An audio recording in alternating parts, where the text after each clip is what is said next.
Der er noget for de nysgerrige. Der er noget på hjertet. Noget er sat på spidsen. Der er noget for dem, der ikke vil sættes i bås. Der er noget på spil. Nogen at lære af. Lytte til og snakke med.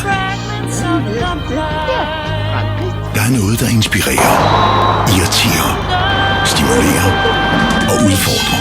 Nemlig, ja. Der er noget at samles om.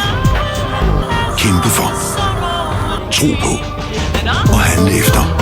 Der er noget at tænke på. Engagere sig i. Hisse sig op over. Eller grine af.